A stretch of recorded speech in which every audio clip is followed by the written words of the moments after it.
नमस्कार, आप देख रहे हैं आर हिंदुस्तान न्यूज। आनंद सक्सेना के साथ शामली से संवाददाता अजीत कुमार श्रीवास्तव की रिपोर्ट। हमारा चैनल समाज के हर वर्ग को लाभान्वित करने की कोशिश में लगा रहता है। वह युवाओं को देश का भविष्य मानते हुए उनको अधिक से अधिक सकारात्मक सोच और सही मार्गदर्शन देने का प्रयास करता है, जिससे वे अपने साथ साथ देश और समाज को भी अपने कार्य के माध्यम से लाभान्वित करता है। जैसा कि आप सभी को ज्ञात है कि बोर्ड परीक्षाओं का समय बहुत नजदीक आ चुका है। अब किस प्रकार से अध्ययन कर अच्छे अंक प्राप्त किए जा सकते हैं, इसी विषय को ध्यान में रखते हुए हमारे चैनल के संवाददाता अजीत कुमार श्रीवास्तव ने श्री जैन कन्या इंटर कॉलेज की प्रधानाचार्य डॉक्टर रुचिता ढाका से मिलकर इस विषय पर विस्तृत जानकारी लेने का प्रयास किया। आइए विस्तार से जानते हैं कि उन्होंने हमारे चैनल के माध्यम से क्या कुछ कहा। फिलहाल आप सुरक्षित रहिए, जुड़े रहिए आर हिंदुस्तान से। नमस्कार।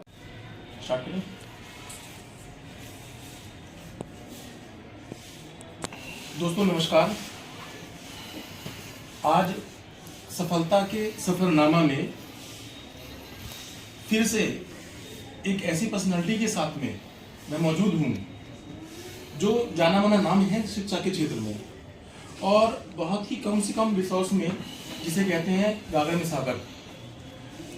ये उस तरह से उन बच्चों को जो कम से कम पैसे में अच्छी से अच्छी शिक्षा प्राप्त कर सकते हैं, ऐसी जगह पर ये विराजमान है।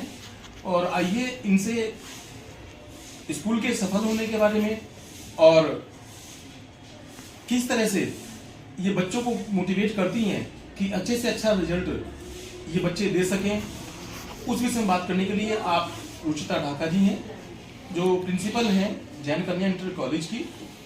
और मैं इनके बारे में अपने शब्दों में क्या कहूँ, आप खुद ही बताने जा रहे हैं, तो हम बात करते हैं डॉक्टर से बात करते हैं। मैडम, सबसे पहले आप अपने विषय में थोड़ा सा बताएंगे। जी, मेरी जो एजुकेशन है वो मेरठ की है। मेरी जो क्वालिफिकेशन है MSc, MPhil, उसके बाद PhD, ये मैंने मेरठ यूनिवर्सिटी, जो कि अब चौधरी चरण सिंह यूनिवर्सिटी के नाम से जानी जाती है, वहाँ से मैंने अपना डॉक्टरेट किया। उसके बाद नेक्स्ट क्वालिफाई किया मैंने, और 98 में जो मेरा सिलेक्शन है वो नवोदय विद्यालय सोनीपत में हुआ था, और एज अ PGT बायोलॉजी वहाँ पर मैंने 4.5 साल अपनी सेवाएं दी। उसके बाद उत्तर प्रदेश माध्यमिक शिक्षा सेवा चयन आयोग के द्वारा मेरा सिलेक्शन प्रवक्ता या लेक्चरर बायोलॉजी जीव विज्ञान के पद पर LDAV इंटर कॉलेज अनूप शहर में हुआ। वहाँ पर मैंने 6.5 साल अपनी सेवाएं दी। उसके बाद उत्तर प्रदेश माध्यमिक शिक्षा सेवा चयन बोर्ड के द्वारा ही मेरा सिलेक्शन प्रधानाचार्य के पद पर यहाँ शामली में हुआ, श्री जैन कन्या इंटर कॉलेज में सन 2010 में। तब से मैं लगातार इस विद्यालय में अपनी सेवाएं दे रही हूँ। मैडम, आपने इस विद्यालय को कब ज्वाइन किया था? 2010 में, फरवरी 2010। तो मैडम, आपका जो पीछे का सफर है वो तो आपने डिस्कस कर ही लिया। उस समय और अब में कितना अंतर आ गया है विद्यालय में? हमारे विद्यालय में स्ट्रेंथ भी बढ़ी है, सुविधाएं भी बढ़ी हैं। जी जी बिल्कुल। थोड़ा सा अचीवमेंट्स के बारे में बताएं जो आपकी अपनी रही हैं, विद्यालय की रही ये हैं। अशासकीय सहायता प्राप्त माध्यमिक विद्यालय होते हैं, और ये प्रबंध समिति के द्वारा चलाए जाते हैं। तो हमारे जो प्रबंध तंत्र है, उनका बहुत ही ज़्यादा महत्वपूर्ण एक योगदान रहा है विद्यालय को आगे ले जाने में। और उसके साथ कुछ अपनी योजनाएं भी रखी, जो भी कमज़ोर क्षेत्र थे, जो वीक एरियाज थे, उनको चिन्हित किया गया, और विशेष तौर पर जो छात्राओं की शिक्षा है उसके ऊपर ज़्यादा प्रयास किए गए, और with the passage of time उसके अच्छे परिणाम भी हमें मिले। और ये आज स्थिति है कि लगातार 4-5 वर्षों से जो विद्यालय का रिज़ल्ट है वो 100% रहता है या 99% रहता है। तो हमारे यहाँ फेल होने वाली छात्राओं की संख्या नगण्य है। ये हमारा जो मतलब एक जो क्वांटिटेटिव रिजल्ट है उसमें हमें आशातीत सफलता मिली है पहले के मुकाबले। मैम अपना सब्जेक्ट जो विशेष सब्जेक्ट है उस वो क्या है? मेरा जीव विज्ञान बायोलॉजी मैं पढ़ाती हूँ और बोर्ड कक्षाओं के जो पीरियड्स हैं वो मैं लेती हूँ और जो भी छोटे से छोटे और बड़े से बड़े जो भी टॉपिक्स हैं उन्हें ये कोशिश करती हूँ कि बच्चों को मैं उन्हें समझाऊँ जिससे कि वो उसको रटे नहीं, उसको समझ कर पढ़ें, क्योंकि आजकल का जो वक्त है वो प्रतियोगी परीक्षाओं का है। अगर बच्चा गहनता से अपने विषय का अध्ययन नहीं करता है, उसको नहीं समझता है, तो आगे उसे समस्या आ सकती है। और इसलिए बहुत ज़रूरी है कि बच्चे जो बेसिक नॉलेज है सब्जेक्ट की वो उन्हें होनी चाहिए। तो सिंपल टू कॉम्प्लेक्स ये मेरा अपना एक तरीका है बच्चों को विषय को समझाने का।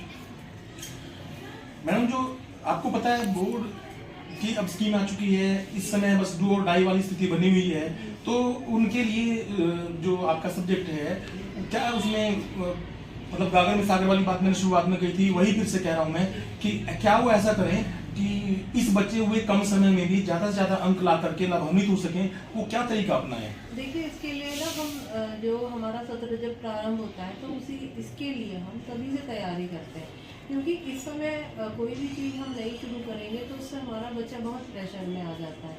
तो आज का जो बच्चा है वो बहुत संवेदनशील है, तो अगर उसके ऊपर अभी से एकदम से इतना भार डाल देंगे तो मनोवैज्ञानिक रूप से वो बच्चा परेशान हो जाता है। तो इसके लिए हम सत्र के प्रारंभ होने से ही अपनी एक पूरी कार्य योजना तैयार कर लेते हैं और अर्धवार्षिक परीक्षाओं के बाद हम ये देख लेते हैं कि कितने बच्चे ऐसे हैं हमारे जो बहुत ज़्यादा कमज़ोर हैं पढ़ाई में, चाहे वो बच्चे के अंदर जो क्षमताएं हैं उनको देखते हैं या कई बार उनकी पारिवारिक जो परिस्थिति है वो भी इस प्रकार की होती है। तो उन बच्चों को हम चिन्हित कर लेते हैं और उन बच्चों का एक ग्रुप बना देते हैं हर क्लास में से, खास तौर से जो बोर्ड क्लासेस हैं उनके ऊपर फिर हम अलग से मेहनत करते हैं और इस तरह के उनके क्वेश्चन पेपर्स तैयार करा दिए जाते हैं, प्रैक्टिस पेपर्स तैयार करा दिए जाते हैं, जिसमें कि उन बच्चों को पूरी लिखने की प्रैक्टिस कराएं, क्वेश्चंस की प्रैक्टिस कराएं। तो आजकल जैसे मल्टीपल चॉइस और ऑब्जेक्टिव टाइप क्वेश्चंस आते हैं तो उनको इतनी प्रैक्टिस करा देते हैं कि वो बच्चा उत्तीर्ण हो जाता है और मतलब उसके अनुत्तीर्ण होने का प्रतिशत बहुत कम या ना के बराबर रह जाता है। तो उन बच्चों की क्लासेस भी अलग से लगाई जाती हैं और साथ ही अपने रिजल्ट को इम्प्रूव करने के लिए हम एक अचीवर्स का ग्रुप बना लेते हैं। 10th में और 12th में हम करीब 25 से 30 बच्चे इस तरह से अपने छांटते हैं, उनको हम एक व्हाट्सएप ग्रुप उनका बना देते हैं और उनको अलग से फिर बच्चों को ऐसा नहीं है कि हम कोई भेदभाव बच्चों में करें, ऐसा बिल्कुल नहीं है। क्लास में टीचर पढ़ाती है तो सबको समान ही पढ़ाती है, लेकिन देखा गया है कि प्राय इस प्रकार के बच्चे होते हैं, जिज्ञासु होते हैं, बहुत इंक्विजिटिव होते हैं, तो फिर उनकी जिज्ञासाओं का समाधान करने के लिए या वो कुछ अतिरिक्त चाहते हैं, अपनी पढ़ाई से संबंधित कोई भी सुविधा विद्यालय से चाहते हैं, लेक्चर्स चाहते हैं, तो फिर उनको वो दी जाती है। तो उन पे हम ये कोशिश करते हैं कि वो बच्चे एक अच्छी परसेंटेज के साथ जो है वो अपने एग्ज़ाम को क्लियर करें। I hope the students and parents who are listening to them, they will get benefits of marks. They will give proper time to the books also, and they will get success in the subject in life. I was present here with the camera person with Suraj Kaushik here. I want to tell thank you to principal ma'am and Suraj Kaushik also that they both are giving their precious time to us. Thank you.